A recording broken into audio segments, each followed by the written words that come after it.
Messieurs et dames, bonsoir et c'est un plaisir pour moi de vous retrouver. Et voilà, c'était uniquement, là vous entendez le bruit, hein. Alors c'était uniquement pour vous signaler et voilà, je voulais juste avoir l'avis de Héritier Fouki à propos de tout ce qui se passe dans ce monde de culture et bien sûr en temps réel, donc à l'heure. Et merci infiniment à Tati Kama, merci infiniment à Nima de London, merci infiniment à l'honorable Ousba de Kaka, merci à Alain Balilani, merci aussi parce que le monde culturel est bien sûr, en fait, ceux qui aiment la musique se retrouvent déjà parce qu'il y a un tas des albums déjà sur ma chaîne de disque qui n'ont bien sûr que ça accède Momo. Rappelez-vous que Jidol, Jet 5, il a aussi sorti un tube à lui. Et voilà que les autres, je crois, Héritier déjà, vous avez eu le temps de consommer. Voilà. Allez, tout à l'heure, on va se voir Héritier qui on se retrouve. Check. Merci à Jojo Kama et merci aussi à Alain Katangalos. Voilà, on est là. Allez, à tout de suite. Suivons Héritier qui, la crèche, le big manager. Et merci à toi, Ahmed Dingama, 16+. Allez, à tout de suite.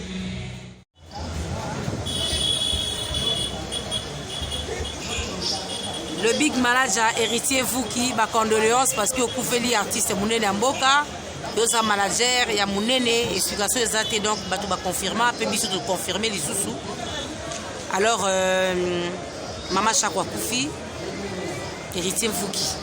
Azaki sœur na yo pas seulement na ki manager mais sœur na yo mo bano coopérer bien, ba cop bano ya nango. Ozo planifier merte boité. Aujourd'hui elle n'est plus. Qu'est-ce que tu nous dis? Regard Héritier par rapport il y a incident wana les amis donc vraiment chaque fois il faut passer et après comment il m'a parce que batanga za kita mulai de garder corps na mort de ta mulai mais bien merci fallait que nous sommes mercredi passé ici m'a été mais bien merci que samedi à l'autre du ministre de Foundi et là on a le baraque na remercier l'organisateur na batno sur la batanga parce que incident mo salamité babimisa ngo na mort et la place des artistes avec au condamné bazongi en tout cas incident mo salamité pour remercier Nzambe par rapport à ça. Héritier Fouki regarde par rapport il y a maman Chako Akoufi mais balatisie pété. Oui. Yo zala kina maman Chako kozwa tan kosolola lelo alati pété yé mo razo e balisi te kalati pété. Pour bani. Pour nanga eza na on na impact eza na valeur que là ça me dépend chaque fois ça ni. Là ça me dépend tant azoko bala aza envie azoko bala bola se pété na ye ba dis pas moni na mobile et honorer mobile na ye honorer ye honorer pe famille na ye. C'est comme ça que là se pété na ça ni. Donc na pour nanga vraiment bon. Peut-être coutume là-bas, mais pour la nation, c'est normal. Félicitations au Salaki, campagne à Patrick Mouya et à son excellence, Lelo Azu Makambu, Héritier Fouki. Quelque chose à dire. Résultat, moi, au travail qui trop, victoire tombée. Résultat, moi, Lelo, la communication en boca. Toujours soin. Le big manager. Ah ouais. On a un résultat, il y a son excellence. On a communication avec le peuple, communication avec la population et puis communication avec la diaspora. Peut-être rien à dire. Je ressens que à la poste, il y a un domaine où il y a la classe. Vous comprenez? Oui. Donc c'est ça. Félicitations encore. Héritier Fouki, artiste musicien, Yozali manager, il y a les lotés, artiste musicien, Bazo Bunda, nouvelle génération. Sur les photos de Babongo, Bazo Bunda, Bazo Mekako, tcha quelque chose, et puis de se sa population. Puis le vieux héritier Fouki, vous avez toujours permis pour la coacher, pour le boé. Bon, soutenira toujours, bon, apportera toujours un plus. Et si quand il s'est beau apporter, vraiment merci pour ça. Mais bien affilié à Bimisi disque là, Héritier Watanabe à Bimisi dit quelque chose, Robinho Mundi à Bimisi, Fabrigaz à Bimisi, un peu de trop, il prétend piana. Les héritiers vous qui a mais là, yo sur la artiste, hein, yo réfléchir n'est asa n'a pas intérêt, ou bien héritier vous qui bino bozomona te ozwa temps koyebisa leki na bino te que ça traîne, ça prend du temps en population ozomona te ou bien eza bastratégie kaka. Non, pour ngai Braton aza dans le bon, aza dans le bon, asa musala mbangu te po un tel abimisi nga bela bimisaka bayeba te. Déjà Ibra déjà grand chanteur et puis il travaillera bien, asa la musala na calmement. Et puis dans ma période au pays pour nga aza des pressions bimisa ba période parce que période ngo ya mama be. Au moins musique ça va de pair, na ba boîte ça va de pair, na ba terrasse ça va de pair, na ba bar en plus na ba concert. Le fait que le retour on a fait ça quelque part fait et ça nous colle pour freiner moi l'album. Et là on sait à travailler bien, à travailler calmement, à bimisi on a un propre. Bah filer bah bimisi parce que bah comment il déjà prêt. OK. En soit il peut temps. En soit il peut temps à travailler comme comme prêt, comme na soit prêt à bimisi. Le résultat moi là que moi je moment comme il va même ça tout yoka. On comprend. Alors il pays bas Braton qui a lancé Aza apprécié Asa Moussanema dans le calme Asa boulot na frais et surtout qu'il y a bien ça Moussane bien ce que mon niveau de temps et coquille si Moussane Asa va mix derrière ça m'a ramené tout temps et coquille à boulot la stratégie n'est na revoir à bord du bord et puis que ça va boire qui par rapport à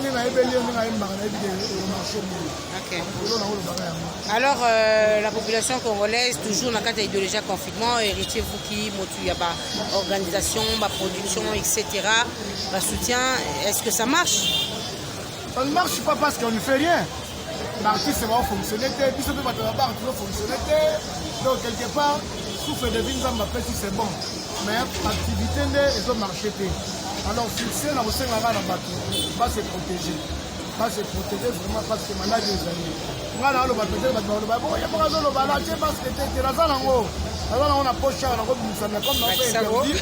Non, Magali, on a dit la journée. Il faut se protéger malade des amis. Il faut se protéger vraiment malade des amis. Alors, moi, ma salutation parce que tous ceux qui sont aussi dans ma parc, tous ceux qui sont dans ma grande vacances, va paraître belé. Yoza mutaba na poto héritier vous qui moi na poto mais na kata wakini ba ko kata ba souhaiter le big manager je pousse de le sur mambo ah oui hein ezo la bisakaka ah oui otanga bakombo baninde wana tout passe. Tonton Mora Ningisa Tongue, le monde entier en parle. Alors moi, master me belé basa na poto, moi salutation et ça va bien. Namoni la Samboudi, namoni Naomi Kosa, namoni Thomas Mbouya, namoni Eric Titi, namoni Dileba Force. Dileba Force, nakata l'autre même côté ma mère assise. Na Panama. Na Panama wana namona Patrick Mubenga. Les Bourges, qui joue la crèche, frère, sœur Nangaï, Bibiane Mwanga. Ah, Bibiane Mwanga. Sandra Pemba. Tolata Lata. Famille nous autour dans la France, en tout cas, vous avez belé. Bijou la crèche. Vous avez belé, moi, vous êtes en plus de ça. C'est la Belgique. Namoni Thérèse Anivela, Namoni, sœur Nanga Popi Mwanga. Moi, on a dit ça en Androu. Ah, Popi l'État. Ouais, l'État, Namoni Androu. En tout cas, on a des terres, merci infiniment, héritier Vuki. Donc, j'espère que d'ici, après des confinements, nous sommes surtout dans la crèche, rendez-vous dans la crèche. Mais vieux orchestre, il y a Kosa et Bétara, tout la crèche. Mais on dirait que Kata et moi, Mouké inventé. Non! Ça fait une année, à moi, première vague. Ouais. Si les activités, moi, ça, la à Strasbourg, après, si, Sœur Nanga Del Mwanga, Nadjona et Aimé Hubert Mokeleng, et Nabana tout, Batina, Papetina, Carlito, Vino tout, la Pestina, Basalam. C'est ça. Merci beaucoup, le big manager héritier, vous qui la crèche. Je reconfirme encore. Très bientôt, c'est pas censé. Eh bien oui, mesdames et messieurs, vous avez à fond suivi cette interview de l'héritier Vuki, le big manager à Sala, héritier Vuki. Et franchement, merci d'avoir été sur ce contact, pardon, puis à cause de la PME, pour acquérir quelque chose. Et voilà donc. leur ont assisté, nous ont soutenir l'artiste de l'ensemble, on va pas mourir, je toujours, on va pas mourir.